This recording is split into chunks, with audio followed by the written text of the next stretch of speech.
हरे कृष्ण परम स्नेही मित्रों, आज की कथा का शीर्षक है कर्ज में डूबे भगवान। एक बार भृगु ऋषि ने जानना चाहा कि ब्रह्मा, विष्णु और महेश में कौन सबसे श्रेष्ठ है। वह बारी बारी से सबके पास गए। ब्रह्मा और महेश ने भृगु को पहचाना तक नहीं आदर किया। इसके बाद भृगु विष्णु के यहाँ गए। विष्णु भगवान विश्राम कर रहे थे और माता लक्ष्मी उनके पैर दबा रही थी।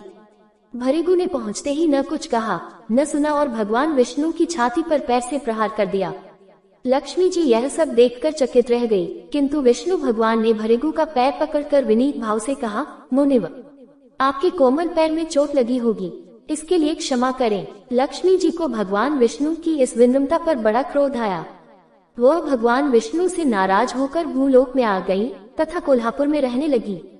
लक्ष्मी जी के चले जाने से विष्णु भगवान को लगा कि उनका श्री और वैभव ही नष्ट हो गया और उनका मन बड़ा अशांत रहने लगा। लक्ष्मी जी को ढूंढने के लिए वह श्रीनिवास के नाम से भूलोक आए। घूमते घुमाते वेंकटाचल पर्वत क्षेत्र में बकुला माई के आश्रम में पहुँचे। बकुला माई ने उनकी बड़ी आवाभगत की, उन्हें आश्रम में ही रहने को कहा। परम स्नेही मित्रों, यदि अभी तक आपने अपने इस चैनल को सब्सक्राइब नहीं किया है तो अवश्य सब्सक्राइब करें, घंटी का बटन दबाएं, वीडियो को लाइक करें। आप अन्य सनातन प्रेमियों को भी यह आध्यात्मिक लाभ देना चाहते हैं तो आप उन्हें शेयर अवश्य करें और अपना अमूल्य सहयोग एवं समय प्रदान करें। आइए कथा में आगे बढ़ते हैं। एक दिन जंगल में एक मतवाला हाथी आ गया। आश्रम वासी डरकर इधर उधर भागने लगे। श्रीनिवास ने ये देखा तो धनुष बाण लेकर हाथी का पीछा किया। हाथी डरकर भागा और घने जंगल में अदृश्य हो गया। श्रीनिवास उसका पीछा करते करते थक गए थे। वो एक सरोवर के किनारे वृक्ष की छाया में लेट गए और उन्हें हल्की सी झपकी आ गई।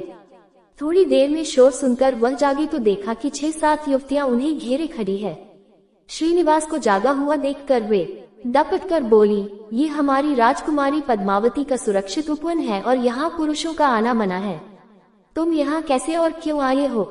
श्रीनिवास कुछ जवाब दे इससे पहले ही उनकी दृष्टि वृक्ष की ओर से झांकती राजकुमारी की ओर गई। श्रीनिवास पद्मावती को एकटक देखते रह गए। थोड़ा संयत होकर कहा, देवियों, मुझे पता नहीं था, मैं शिकार का पीछा करता हुआ यहाँ आया था। थक जाने पर मुझे नींद आ गई, इसलिए क्षमा करें। श्रीनिवास आश्रम में तो लौट आए किंतु बड़े उदास रहने लगे। एक दिन बकुला माई ने बड़े प्यार से उनकी उदासी का कारण पूछा तो श्रीनिवास ने पद्मावती से भेंट होने की सारी कहानी कह सुनाई। फिर कहा, उसके बिना मैं नहीं रह सकता। बकुला माई बोली, ऐसा सपना मत देखो। कहाँ वो प्रतापी चोल नरेश आकाशराज की बेटी और कहाँ तुम आश्रम में पलने वाले एक कुलगोत्रहीन युवक। श्रीनिवास बोले, माँ, एक उपाय है, तुम मेरा साथ दो तो सब संभव है। बकुला माई ने श्रीनिवास का सच्चा प्यार देखकर हाँ कर दी। श्रीनिवास ज्योतिष जानने वाली औरत का वेश बनाकर राजा आकाश की राजधानी नारायणपुर पहुँचे। उसकी चर्चा सुन पद्मावती ने भी उस औरत को महल बुलाकर अपना हाथ दिखाया। राजकुमारी के हस्तरेखा देखकर वह बोली, राजकुमारी, कुछ दिन पहले तुम्हारी भेंट तुम्हारे सुरक्षित उद्यान में किसी युवक से हुई थी। तुम दोनों की दृष्टि मिली थी। उसी युवक से तुम्हारी शादी का योग बनता है। पद्मावती की माँ धन्ना देवी ने पूछा, ये कैसे हो सकता है? ज्योतिषी औरत बोली, ऐसा ही योग है। ग्रह कहते हैं कोई औरत अपने बेटे के लिए आपकी बेटी मानने स्वयं आएगी। 2 दिन बाद सचमुच ही बकुला माई एक तपस्विनी के वेश में राजमहल आई। उसने अपने युवा बेटे के साथ पद्मावती के विवाह की चर्चा की। राजा आकाश ने बकुला माई को पहचान लिया। उन्होंने पूछा, वो युवक है कौन? बकुला माई बोली, उसका नाम श्रीनिवास है। वह चंद्र वंश में पैदा हुआ है, मेरे आश्रम में रह रहा है, मुझे माँ की तरह मानता है। राजा आकाश ने कुछ सोचकर उत्तर देने के लिए कहा। बकुला माई के चले जाने पर आकाश ने राजपुरोहित को बुलाकर सारी बात बताई। राजपुरोहित ने गणना की, फिर सहमति देते हुए कहा, महाराज, श्रीनिवास में विष्णु जैसा देवगुण है, लक्ष्मी जैसी आपकी बेटी के लिए यह बड़ा सुयोग्य है। राजा आकाश ने तुरंत बकुला माई के यहाँ अपनी स्वीकृति के साथ विवाह की लग्न पत्रिका भेज दी। बकुला माई ने सुना तो वह चिंतित हो उठी। श्रीनिवास से बोली, बेटा, अब तक तो विवाह की ही चिंता थी, अब पैसे न होने की चिंता है। मैं वराह स्वामी के पास जाती हूँ, उनसे पूछती हूँ कि क्या किया जाए। बकुला माई श्रीनिवास को लेकर वराह स्वामी के पास गई और श्रीनिवास के विवाह के लिए धन की समस्या बताई तो वराह स्वामी ने 8 दिक्पालों इंद्र, कुबेर, ब्रह्मा, शंकर आदि देवताओं को अपने आश्रम में बुलवाया और फिर श्रीनिवास को बुलाकर कहा, तुम स्वयं इन्हें अपनी समस्या बताओ। श्रीनिवास ने देवताओं से कहा, मैं चोल नरेश राजा आकाश की बेटी पद्मावती से विवाह करना चाहता हूँ।